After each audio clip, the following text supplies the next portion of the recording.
Hi, Tony DeWitt here, Missouri appellate attorney and a guy who likes to make the law make sense on YouTube. So, how do you know if your bank is safe or if it's likely to fail?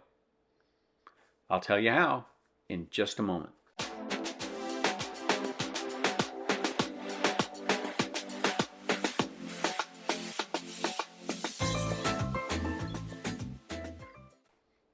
Banks are pretty much like any other business. They can be well run or they can be poorly run. They can make good investments or they can make bad investments. And the agency that is supposed to oversee banks, the Federal Deposit Insurance Corporation, does a reasonably good job of keeping track of the banks and sending in examiners to examine them periodically to find out if they are doing what they are supposed to do. But they do not always do what they are supposed to do, and as a result of that, they sometimes wind up on a list at the FDIC of banks that are likely to fail. You probably have heard of Silicon Valley Bank and First Republic. Those are two that have recently failed because their assets were significantly outstripped by their liabilities. Now, here's the interesting thing about Silicon Valley Bank. It was a bank for venture capitalists, or as my former partner and boss used to say, vulture capitalists. These are people who know a thing or two about money. They have a lot of it. They invest it in different businesses. They start businesses up. And then when the business gets going and becomes profitable, they withdraw their investment and go invest in something else.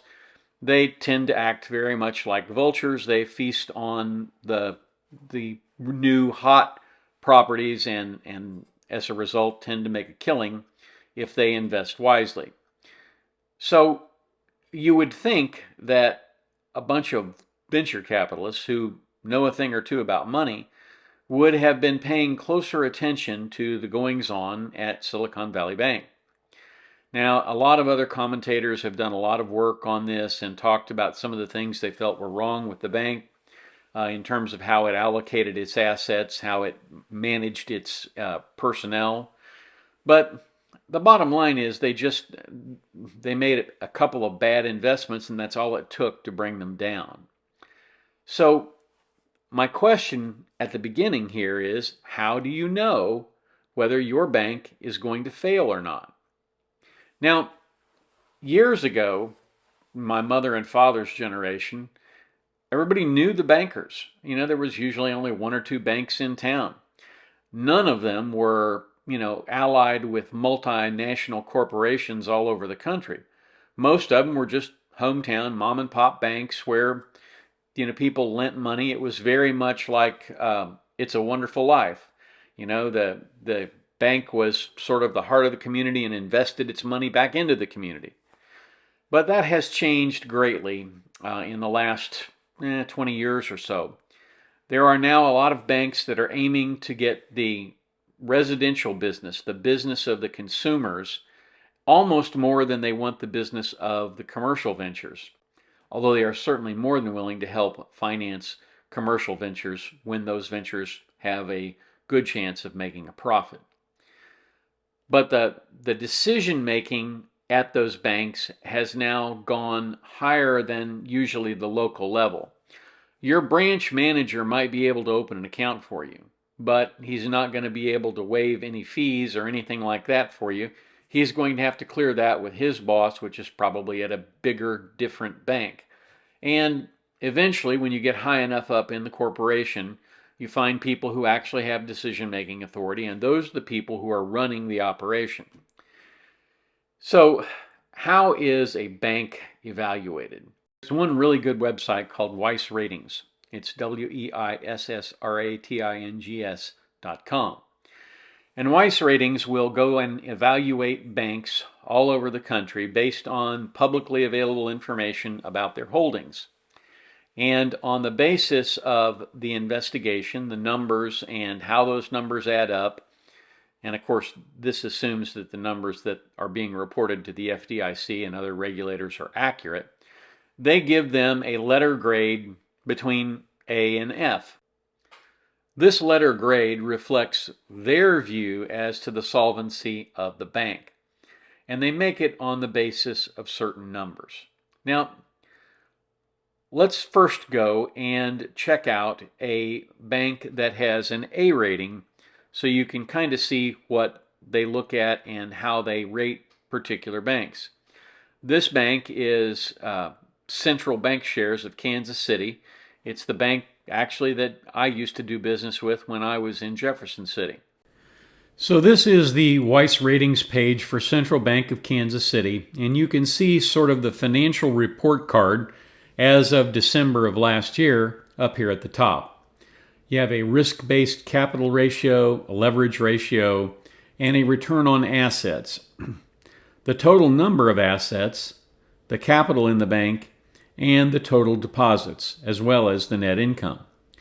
This is, in effect, a snapshot of the bank, and it gives you a good idea as to how profitable the bank is and how many assets it has, what the total number of the assets is, the total number of deposits. It's basically just a thumbnail sketch of the solvency of the bank. The real information that is helpful to people who are evaluating a bank comes down below, where they give you a list of figures and you can sort of get a thumbnail view of how the bank does in relationship to other banks, and as well as just standard indicators of a bank's financial performance. Let's take a look at those. So starting up at the top, non-performing loans to capital, 0%.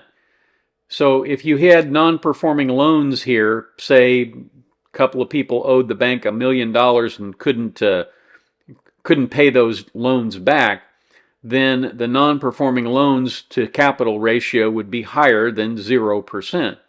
What this means is they are exceptionally conservative in who they loan to, and they are effectively very good at spotting high-risk investments and staying away from them. And the same thing with non-performing assets and non-performing loans to loans generally. The loss reserves are in good shape at 1.6%. And look at the asset growth, 26% over 5 years. That is phenomenal for a bank. Now let's look at profitability. The operating profit to average assets is 7.76%, and the return on equity is 59.34%. So shareholders in that bank are making an exquisite return on their investment. And the overhead efficiency ratio is 41.38%. The liquidity ratio is equally important, 46.57%. Liquidity basically indicates the amount of money they could put their hands on in an instant if they had to satisfy obligations. That's a pretty good number right there, given the number of assets that they have and the amount. But look at down below where it says hot money. That's probably not a term you were familiar with. Hot money reflects new investments or investments in short-term assets in the bank. So somebody might get a 3-month, 6-month, or 9-month CD at 4% because they want that high interest rate, and they'll invest a lot of money in those CDs in order to get those rates. And the problem with that, at least for the bank, is that because they are short-term, 3, 6, 9 months, if somebody invests $5 million in short-term CDs and then 6 months later they get 0.1% more at another bank, boom, those assets are gone. So you want to make sure that your bank doesn't have a high number with respect to hot money.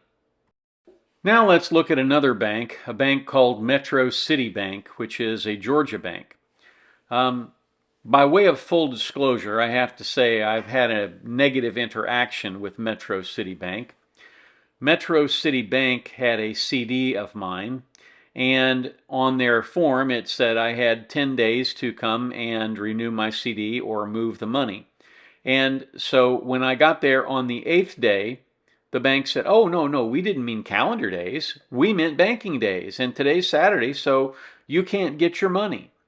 And so even though we had to pay a $300 interest penalty on money that we had already invested and made a fair amount of money on, we moved and we will never again do business with that bank. But it was interesting to me to see what the rating was on that bank. Let's look at that now. Here's the Weiss rating for Metro City Bank, and I want you to pay real close attention up there where it says B+. You will see an arrow pointing down. And that means if you hover over that on their website, what that will tell you is that the rating has recently been downgraded. And so, again, it gives you all of the asset information across the top. They have $2.69 billion in total deposits and net income of $65 million every year. And that certainly indicates that they have some financial strength. So the Metro figures are somewhat interesting. They have 4.42% of their capital tied up in non-performing loans, which is pretty high. But they also have a pretty good 5-year asset growth of 33%. They have an operating profit of only 2.86% and a return on equity of 20.68%. A 5-year return on average assets is 2.67%. And they have a 35% efficiency ratio. But look at hot money. Hot money is 24.19% of their assets, which means that if somebody takes all that stuff out over the course of 3 months, they're going to take a fairly big hit. So that may explain why they fought so hard to try to keep my CD, and it's also a good explanation for why I took my money out of there.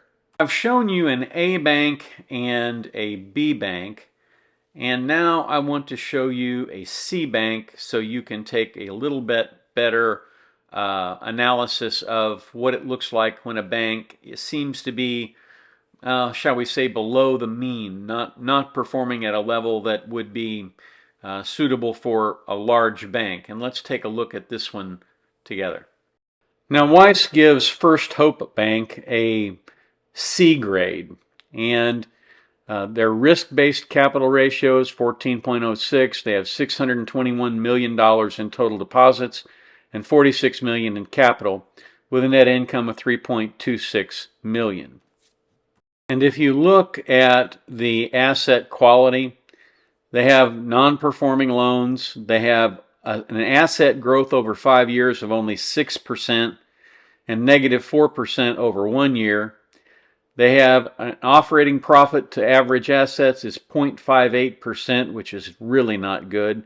A return on equity of only 6.95%, and a 5-year return on average assets of 0.44%, and a liquidity ratio of 31.8. This is a bank that is not in great financial health, and it would not be a place where I would want to invest any of my money.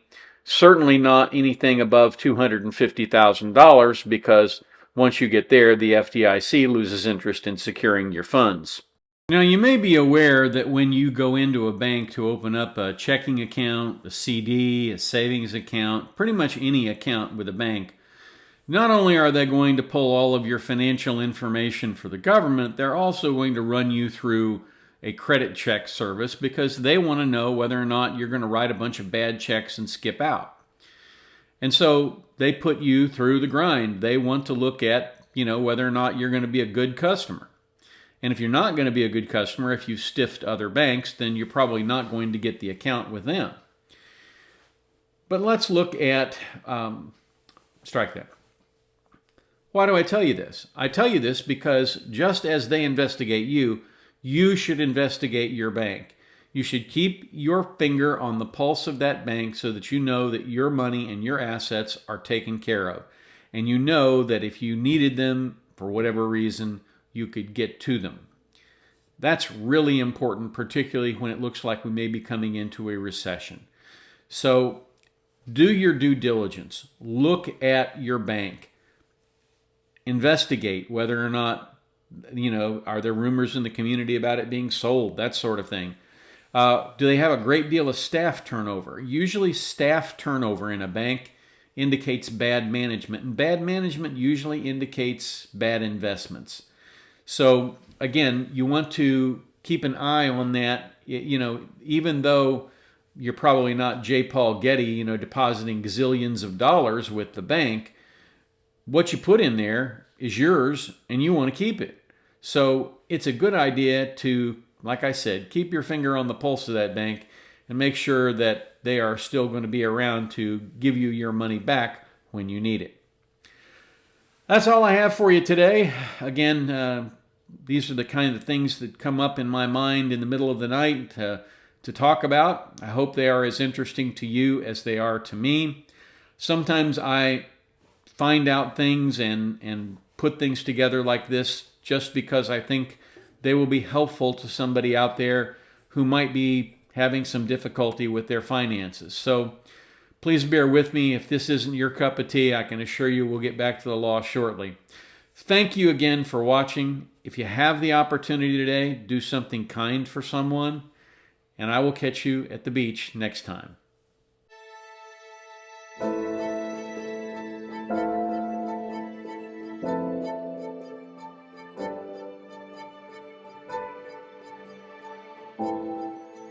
If you like this video, here are a few others you might try, and don't forget to subscribe. Have a terrific day, guys.